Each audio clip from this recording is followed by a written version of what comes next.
Peace. Welcome to episode 59 of No Truths Barred, the best up-and-coming podcast on the internet. And I'm your host, Hoyku Timmons. Make sure you're following me on Instagram, Facebook, and Twitter at Hoy, Hoyt_Kwaku, Kwaku_Timmons. That's TIMMONS.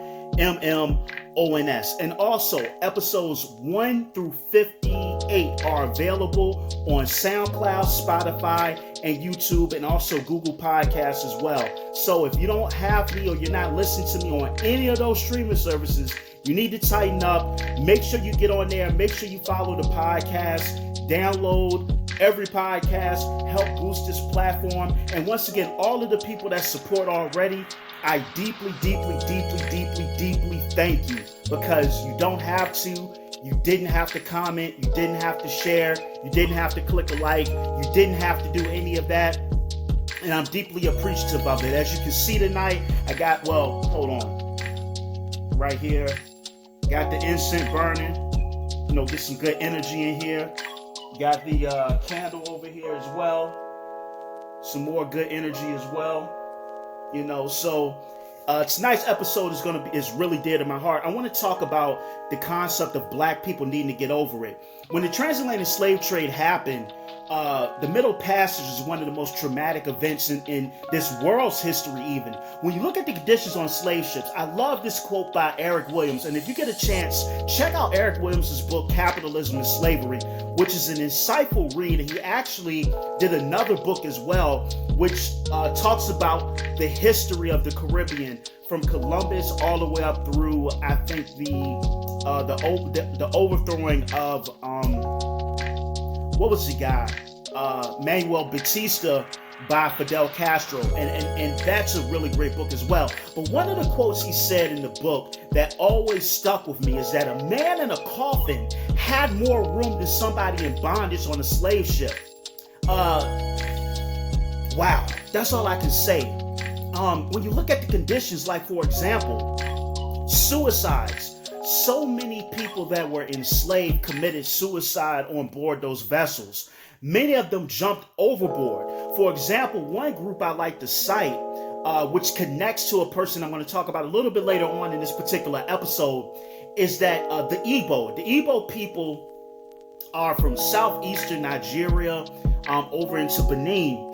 And one of the things that really caught me was when I was doing my research a few years ago, is that many of the Igbo, especially Igbo men, they would commit suicide or they would become violent in the face of being forced to do labor against their will. And not just the Igbo, but many other groups during the transatlantic slave trade. You got to keep in mind, you have people that came from the interior, and many of these people never saw the ocean.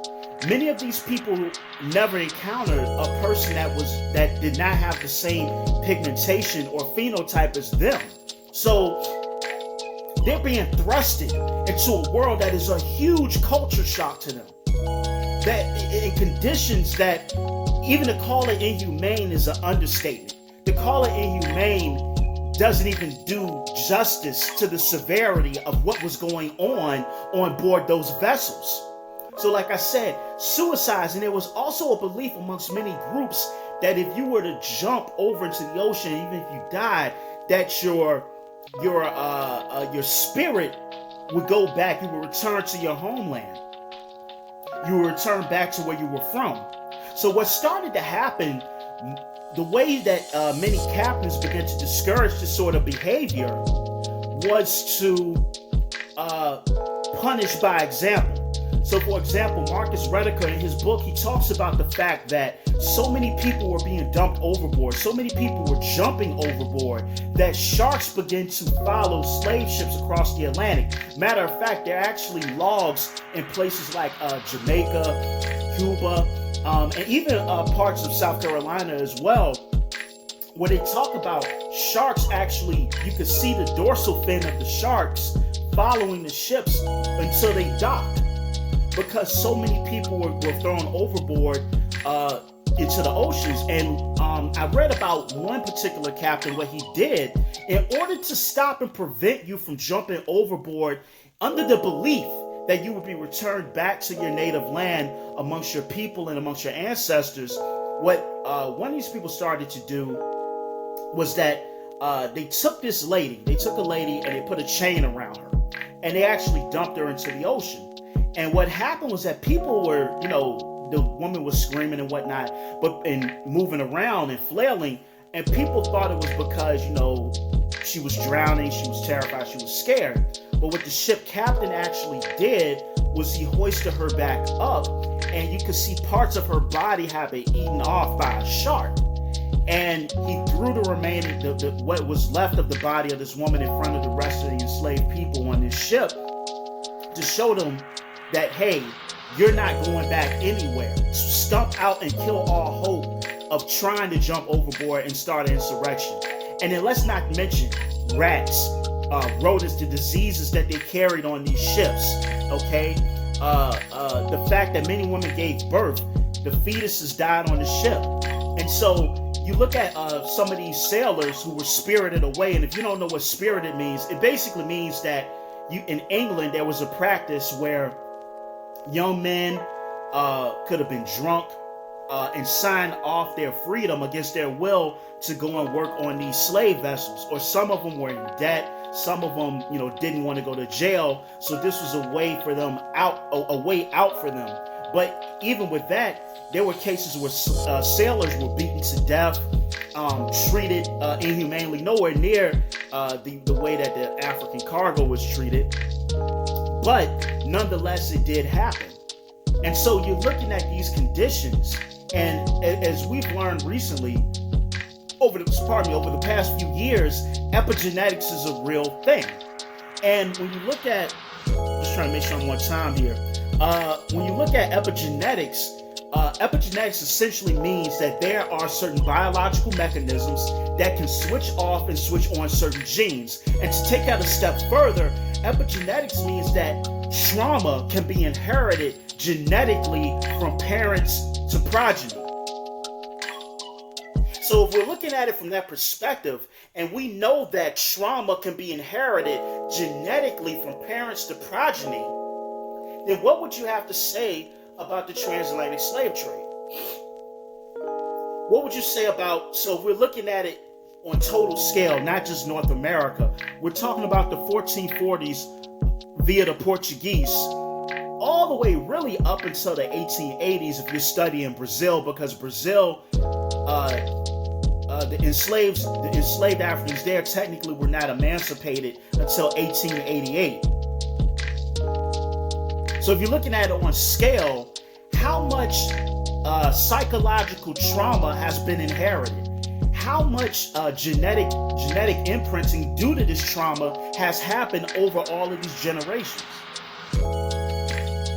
And like this is a point that I've made in many conversations. If you look at it, we have 1619, but technically the Africans that would have came here then, it's kind of murky, but technically they, on paper, they would have been treated as indentured servants, because actually one of the 20, a man by the name of Anthony Johnson actually went on to own land here in the state of Virginia, and actually he was one of the first people to sue and go to court in the state of Virginia when one of his slaves ran away. And via Anthony Johnson, the first black person got enslaved for life, and I believe it was the gentleman by the name of John Punch. And so when you look at the 20 that came over on the White Lion, it was a little bit different. But all in all, you're talking about generations of punishment, generations of torture, generations of rape. And I love Olado Equiano's book, because when you read Equiano actually has he in 1780, excuse me, do I want to say 1789? I think it was 1789, I believe, that Equiano, he put out his book where he talked about his experience as a slave. And he actually talked about the conditions on the slave ship. Now, with Equiano, it's been disputed by certain historians as to whether or not he actually experienced the Middle Passage, as to whether or not he actually came over. I don't think that's a relevant point or a relevant argument. But what is relevant is that if you take Virginia out of the equation, South Carolina was a huge influx for incorporating or bringing in enslaved Africans. I believe I read something like 40% of the Africans that would have came through the U.S. would have came through Charleston, South Carolina. So this is a huge point for African people to be brought in. And the reason why that's important is because Equiano easily could have heard countless stories of people that would have came over that would have undergone that experience, even if he himself actually was not from Africa. But like I said, I don't think that's a argument worth going into. I mean, if you want to, that's cool. But for me personally, I think that our time could be used better. Pardon me, the smoking here. But one of the things that Equiano talks about is and it kind of hurts me to say this, but just the debauchery that would have occurred on slave vessels. When you look at the debauchery that would have occurred there, you're talking about pedophilia. He talks about it in his book where it was nothing for children, both boys and girls, to be raped by sailors, to be raped by the captain, to be raped when they were sold, to be raped at any time during their existence. And I think sometimes, and the reason why I'm so heavy on talking about slavery, and yes, I'm going to give you guys the episodes about Mali and Kemet, and I'll tell you I can go into that for hours at a time. But I wanted to do this episode because it's something on my heart, because I'm tired of this argument to tell black people just to get over it. It's not valid. And what you do is that you ignore the fact that, for example, here in Richmond, Tallheimers invested in slave ships. William Byrd, who we have an entire park named after, invested in slave ships. A lot of the Wall Street firms invested in slavery.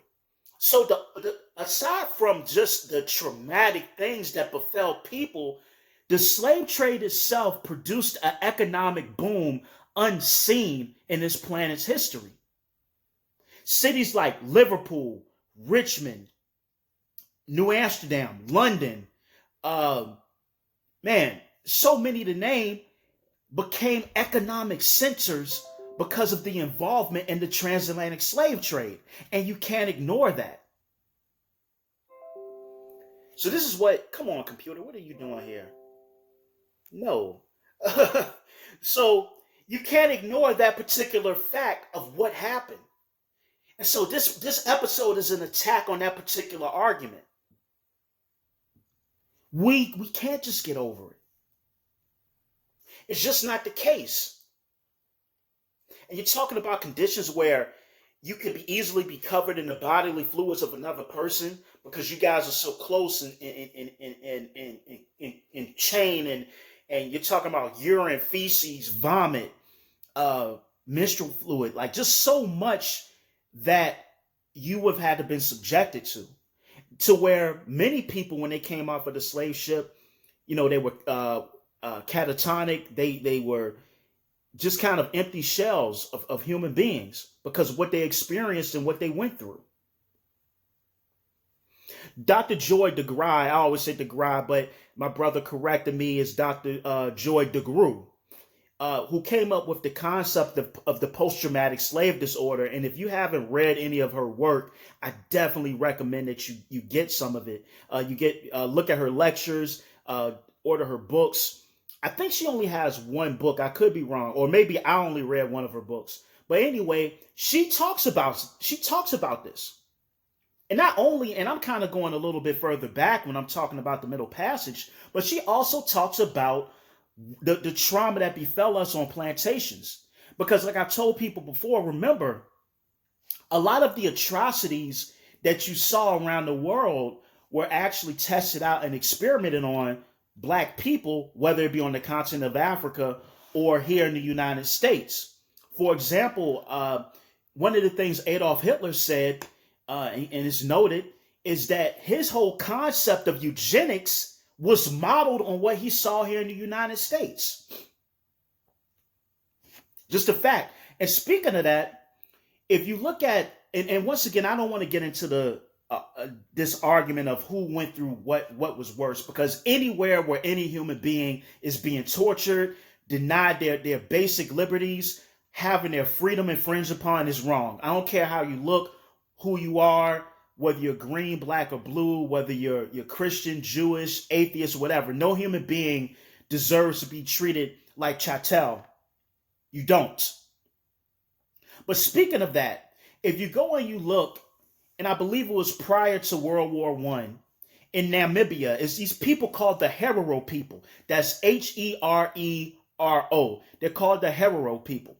And actually, the Germans tried to exterminate these people to the point they actually had to run into the desert to flee to get away from the Germans. But essentially, they set up small concentration camps. Some of the same torture practices that you would later see used against the Jews in Nazi Germany were done first on these people called the Herero people in Namibia. So we see that there first. They were kind of like the experiment for what you would later on see in Nazi Germany. But a lot of times we really don't talk about that. We don't talk about the fact that although now we kind of can look at the medical achievements, but enslaved women were used in the field of gynecology against their will by J. Marion Sims, the person that is really lauded now for being kind of the father of modern gynecology. But these practices were done on enslaved women.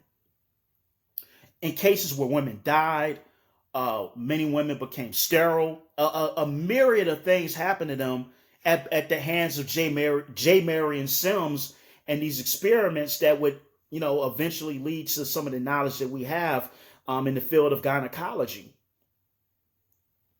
Another quick thing I want to point out on this particular discussion, you should look up Louis Agassiz. I believe he taught at Harvard, and he was another advocate of what we call now scientific racism. And what he would say is he went down to South Carolina in the 1850s, and he actually was examining the bodies of Black people, looking at the morphology of their skulls and trying to find a scientific way, like many others in that period, to justify the inferiority of Black people. So these are just some of the things. And then I have some friends I have one friend that's Irish, and a few other people I know from different groups. And the Irish, they'll say, well, what about what we went through? We had a potato famine.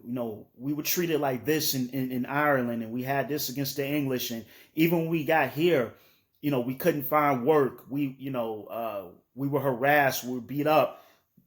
Same thing with the Italians, and even when the Italians came here, a lot of Italians were lynched and basically kind of treated how we treat, a lot of people coming from Latin America now. But my problem with that is, once again, is playing this game of who had it worse. But here's the benefit that Irish people and Italian people had that you never really seen before in world history, is that when you come to America, you can assimilate into the concept of whiteness. So the beef that you had back in Europe, it doesn't really affect you here. Whereas Black people, we never really had that option to assimilate into the concept of being a white person. And actually, some of those groups that would have came in the 1790s, they would have gotten citizenship prior to the enslaved African people that would have been here. That's just kind of a fact. And we have to look at all of that. We have to look at the fact, like in South Carolina, I'm trying to think of the year. In South Carolina, I believe it was the 1730s, I believe. So a part of slavery is that a person can hire themselves out. Like if they were like a metalsmith, blacksmith, you can kind of hire yourself out or whatever, or go on a contract. And when you look at enslaved Africans here in the United States, if you will, and especially like South Carolina. I'm pointing out South Carolina for a specific reason. When you look at South Carolina, there was what was called an Anti-Enticement Act, and what that meant is that if a person that had an enslaved person under a contract, if you wanted to try to pay them more or give them a raise, you could be taxed anywhere from $10 to $100. This is one of the preliminary steps that began to inhibit the economic prosperity of black people in this country. That was a real thing.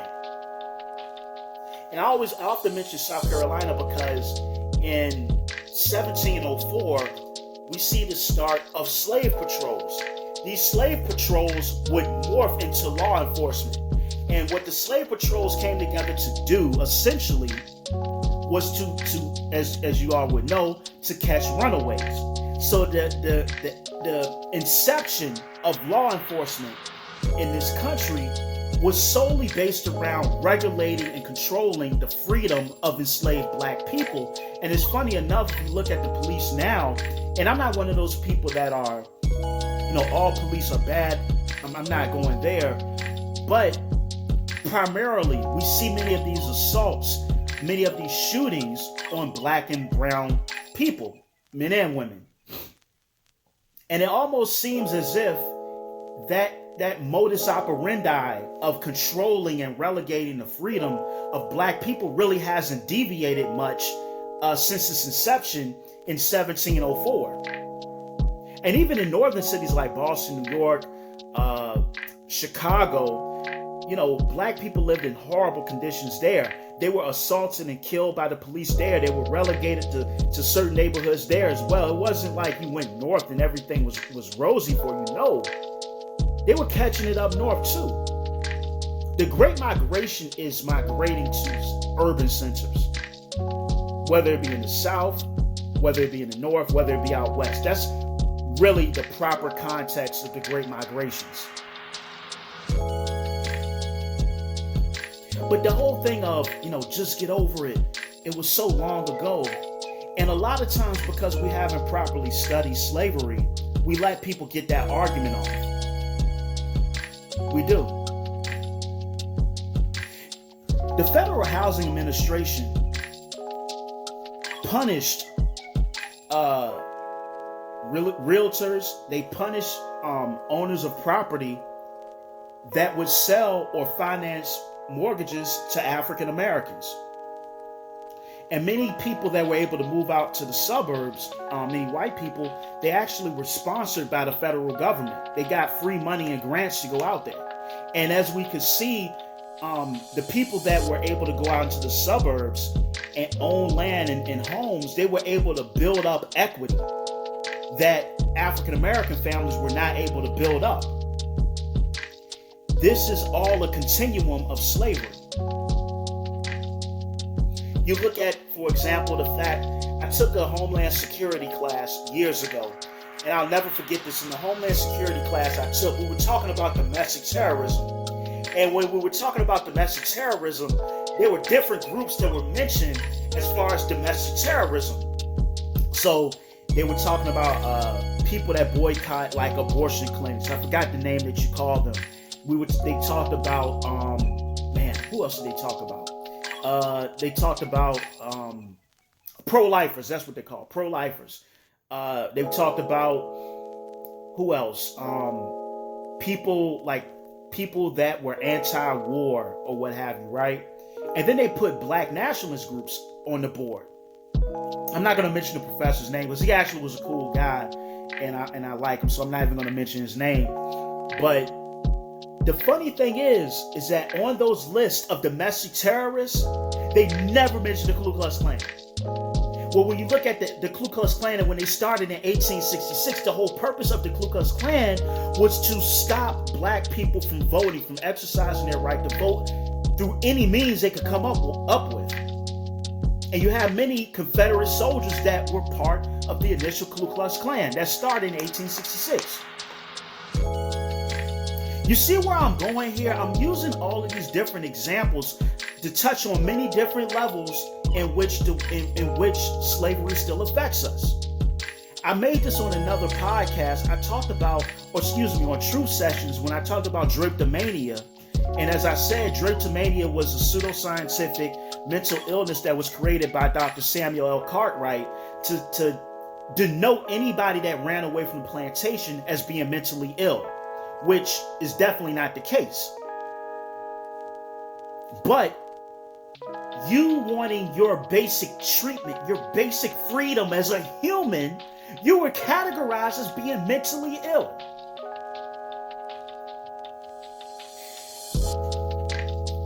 As a country, we haven't atoned for what Black people have gone through.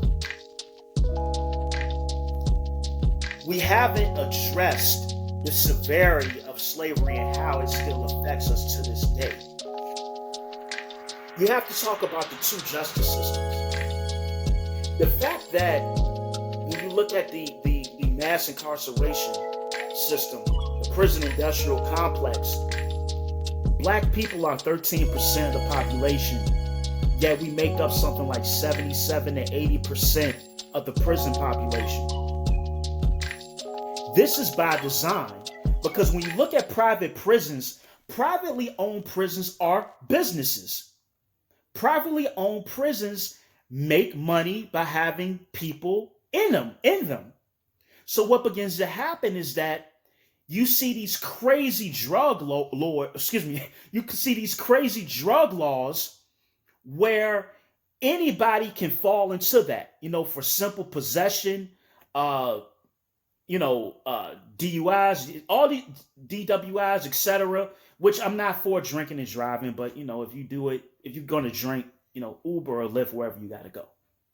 But you have these politicians that may make certain bits of money, but essentially you have these sweeping generalized drug laws that anybody can fall into. That way it continues to feed the prison industrial complex. There are so many different companies, like there are universities that get their office furniture made in prisons. As you all know, license plates, army uniforms. I've read about I've read about McDonald's, Victoria's Secret, so many different companies that have connections that profit and benefit off of the prison industrial complex, which is just another continuum of slavery. So before we tell Black people to get over slavery, to stop talking about it, that it happened a long time ago, one, we have to remember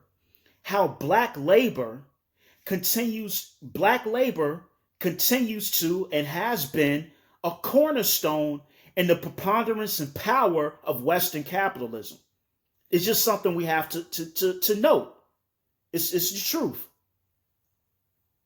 We have to acknowledge the fact that America hated Black people so much that a man like Donald Trump, just an ass of a person, was able to become president. Why did people vote for Donald Trump? Why do people support QAnon? It's all racism. And you cannot tell me it's anything other than racism. That's the only way you can even support Donald Trump. That's the only way you can buy into the QAnon nonsense. And like I said, I tell people all the time, I'm not a Democrat nor am I a Republican. This is intergenerational trauma. The catalyst of this is 1619. And it did not end in 1865. And matter of fact, my problem is when we venerate Lincoln, this is really quick, Abraham Lincoln did what he did to preserve the Union. And matter of fact, after the Civil War, if he had lived, one of the things he wanted to do was to actually send Black people to either Haiti or Jamaica, or I think, I cannot remember the other country, but Abraham Lincoln wanted to send Black people to Haiti or Jamaica. And I think even parts of South America was even being discussed as well, because he didn't believe that Black people and white people can live side by side free black people. And here in the state of Virginia, when you look at Virginia, if you are a free black person, you had 1 year to leave the state, or else your emancipation was null and void, and you were sent back to being enslaved. And especially after the Nat Turner Rebellion, there was a huge talk amongst the aristocracy and the politicians of Virginia at the time of just getting black people out of the state, period. So don't be fooled into the Abraham Lincoln myth that he loved black people. No, it was to preserve the Union and to crush the economic power of the South, because he wanted to send black people out of the country, preferably to Haiti.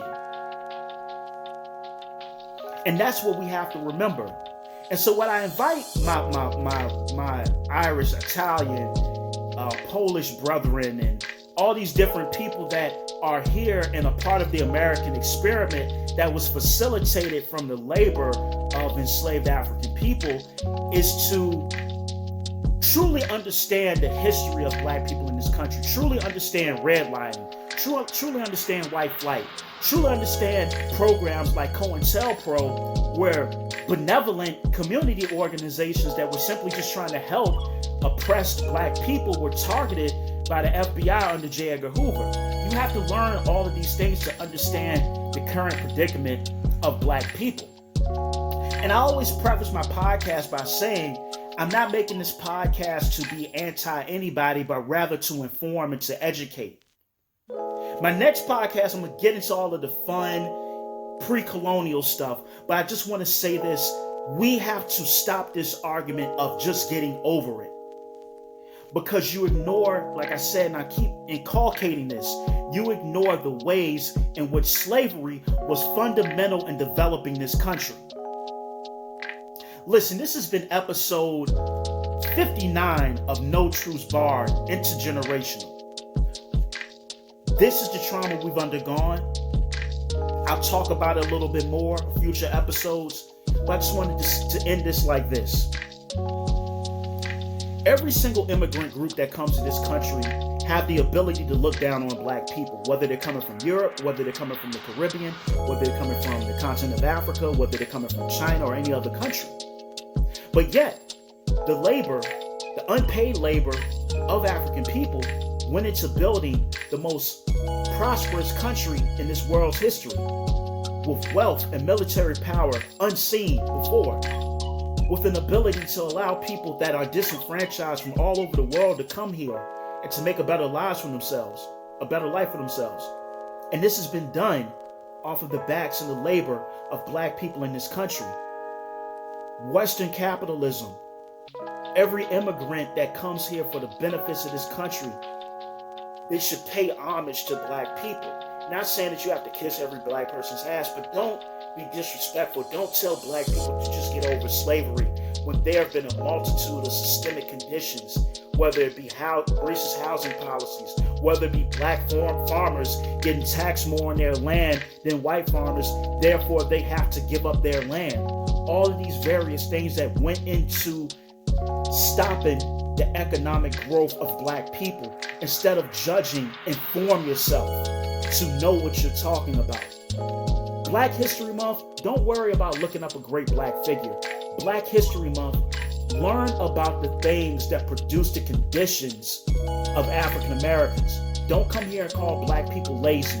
Don't come here and call black people shiftless and they don't work and they don't do X, Y, and Z. Look at the fact that this country does not exist without that segment of the masses of unnamed men and women who toil from can't see in morning to can't see at night to produce a leisure class, to produce a technology class. Because remember, James Watt, who we attribute to the Industrial Revolution, was financed by slave owners, slave actors, and people that made their money off slavery. So listen,